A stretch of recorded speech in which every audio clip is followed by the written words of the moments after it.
It was a quiet Monday morning in the bustling city of Lagos. The smell of fresh street food mixed with the constant hum of traffic. In a middle-class neighborhood, something unsettling was about to unfold. "Have you heard about Mr. Henry, the tutor?" Chuka asked his wife, Clara, as they sat at the kitchen table. Their 10-year-old daughter, Emily, was finishing her breakfast. Chuka had recently come across a glowing recommendation for a private tutor. Parents in the neighborhood spoke highly of him, claiming he could transform any child's academic performance. Clara nodded. "I've heard he's very good. Maybe Emily could use the extra help before her exams." That decision would change everything. When Mr. Henry first arrived at their home, he appeared professional and kind, with a calm demeanor and a sharp intellect. His well-groomed appearance made him seem trustworthy, like someone you'd leave your child with. Emily felt excited to have someone who could help her with her studies. She greeted him with enthusiasm, eager to learn. However, something was off. Every evening, after his sessions, Emily's behavior changed. She became more withdrawn, less talkative, and started to argue with her parents over small things. At first, Chuka and Clara thought it was just the stress of school, but soon they began to notice patterns that didn't add up. Emily began to push back on rules that had always been in place, even things she had once loved to do. It wasn't long before Clara started hearing whispers among other parents in the neighborhood. "You should watch out for Mr. Henry," one of them warned. "He has a way of getting into children's heads. They do things they'd never normally do." But it was too late. Emily was already under his influence. It had been a week since Mr. Henry started tutoring Emily, and Clara began to notice more subtle changes. At first, it was small things. Emily would not speak much after her lessons, and when she did, her answers seemed rehearsed. But soon, things started getting more alarming. One evening, Clara found Emily in her room, sitting quietly at her desk, her school books open but untouched. "Emily, aren't you going to finish your homework?" Clara asked, walking into the room. Emily didn't look up. "I'm not doing it anymore," she muttered. Clara raised an eyebrow. "What do you mean? You always finish your work. You're a bright girl, remember?" Emily's eyes suddenly narrowed. "Mr. Henry says I don't need to do homework anymore. I just need to focus on what matters." Clara's heart sank. The words didn't sound like Emily's. They were too detached. "But Mr. Henry doesn't make the rules in this house," Clara said firmly, walking over to Emily. "We do."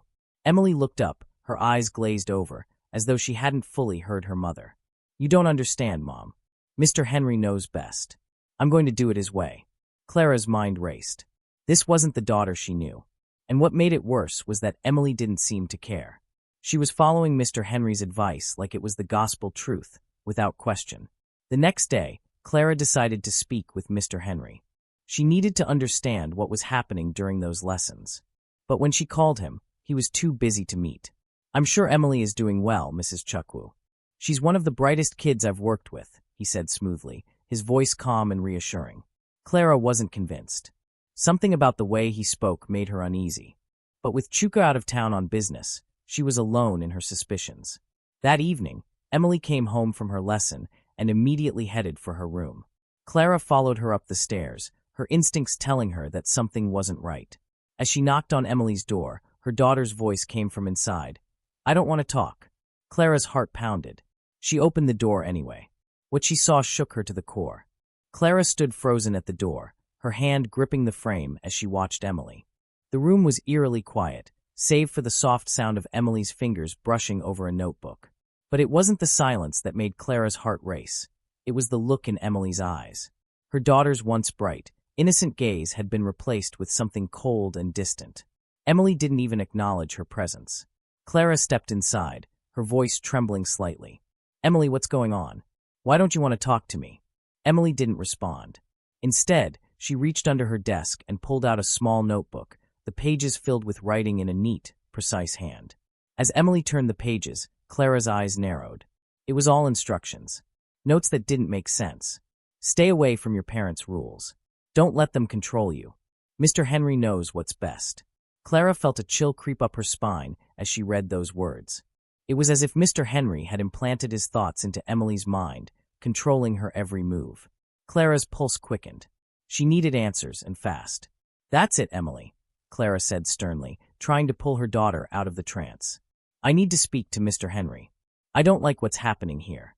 But Emily recoiled, clutching the notebook to her chest. "No, you don't understand.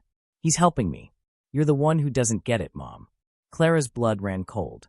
Her daughter, the girl who had always been so open and trusting, was now defending a stranger against her own mother. Something was terribly wrong. That night, Clara couldn't sleep. She lay awake, replaying the events over and over in her mind. Who was Mr. Henry, really? And how had he gained so much power over her daughter? It was clear that Emily wasn't the same child anymore. She was changing before Clara's eyes, and she feared it was only the beginning. The next morning, Clara decided to take matters into her own hands. She wasn't going to sit back and watch her daughter drift further away. She called Chuka, desperate to discuss what was happening, but the connection was poor and the call cut off. Frustrated and terrified, Clara made a decision. She would visit Mr. Henry herself, confront him, and find out exactly what was going on. Clara's heart pounded in her chest as she stood in front of Mr. Henry's house. It was a large, well-kept building in the upscale part of Lagos, the kind of home that reflected success and affluence. Clara had never been here before, but she knew this confrontation was long overdue. She rang the doorbell, her nerves on edge, and after a moment, the door swung open. Mr. Henry stood in front of her, his usual calm smile plastered on his face. "Mrs. Chukwu," he greeted her smoothly. "What a pleasant surprise. How may I help you?" Clara's mind raced, but she forced herself to stay calm. "I need to talk to you about Emily. I'm worried about her, Mr. Henry. She's not the same. I've seen the changes in her, and I don't like it." Mr. Henry's smile didn't falter. "I assure you, Mrs. Chukwu, Emily is an exceptional student. She's very bright, and she's been showing tremendous progress under my guidance. I believe I'm helping her achieve things she never thought possible." Clara clenched her fists. "I'm not asking about her grades, Mr. Henry. I'm asking about her behavior. She's been distant, secretive, and she's rejecting everything we've taught her. She's starting to do things she never would have before, like shutting us out, defying our rules, and even following advice that doesn't make sense." Mr. Henry's eyes flickered for a brief moment before he quickly regained his composure. "It's natural for children to challenge authority as they grow, Mrs. Chukwu. Emily is at an age where she is learning to think for herself. My lessons are designed to help her become independent." Clara wasn't convinced. She could sense there was something more to his words than he was letting on. "I don't want her learning to be independent from us, Mr. Henry. She's our daughter. I'm asking you to stop these lessons. Whatever you're doing to her, it needs to end now." A strange glint flashed in Mr. Henry's eyes, but his smile remained unchanged. "I see. You're a concerned mother, and that's admirable. But I must warn you, Mrs. Chukwu, I don't take kindly to interference in my work. Emily's progress is my responsibility now, and I believe she is in good hands." Clara's blood ran cold. There was something threatening in his words, something that didn't sit right with her. She felt like she was standing in front of a predator, and Emily was his prey. "I'm not backing down," Clara said firmly, turning to leave. "I will do whatever it takes to protect my daughter from whatever it is you're doing." Mr. Henry's eyes followed her as she walked away, his smile now replaced with a cold, calculating look. "We'll see about that, Mrs. Chukwu," he murmured under his breath, just loud enough for her to hear. Clara couldn't shake off the eerie feeling that lingered after her encounter with Mr. Henry. As she walked home, her thoughts were consumed with what had just transpired. He was not just a tutor. He was something darker, something that had a grip on her daughter that she couldn't understand. That evening, Clara made up her mind. She wasn't going to let Mr. Henry control her daughter any longer. But as the days passed, it seemed like Emily's behavior grew worse. Each day after tutoring, Emily would come home with a blank look in her eyes, almost as though she had been drained of her personality. She was no longer the lively, opinionated girl Clara once knew. Instead, she was a shell, following orders without question. One afternoon, Clara decided to follow Emily after her lesson. She had to see for herself what was happening when she wasn't around. Emily didn't know that her mother had slipped out of the house quietly, trailing behind her as she made her way to a nearby park. Clara hid behind a large tree, watching as Emily met up with Mr. Henry. Clara had never seen him this way before, standing in the shadows, watching Emily approach like a predator preparing to pounce. Emily walked up to him, and with a soft smile, Mr. Henry handed her something, a small book. Clara couldn't hear their conversation, but she could see the way Mr. Henry's gestures were exaggerated, as if he were teaching her something that required full concentration. Emily took the book, clutching it tightly, her face a mixture of excitement and fear. What disturbed Clara the most was when Mr. Henry patted Emily on the head in a strangely affectionate way, something a tutor should never do. It made Clara's skin crawl. She wasn't sure what was happening between them, but she knew she had to stop it before things escalated any further. As she turned to leave, she almost bumped into someone. Clara's heart raced as she looked up and saw a neighbor, Mrs. Okafor, standing there with a concerned expression on her face. "I saw you following Emily and Mr. Henry," Mrs. Okafor said softly. "I didn't want to say anything, but you should know something. I've heard rumors. Mr. Henry has a way of getting into children's heads. It's not the first time something like this has happened." Clara's stomach sank. "What do you mean?" Mrs. Okafor looked around, ensuring no one was listening. "A few months ago, there was a family, the Chibuzers. They had to pull their daughter out of his lessons.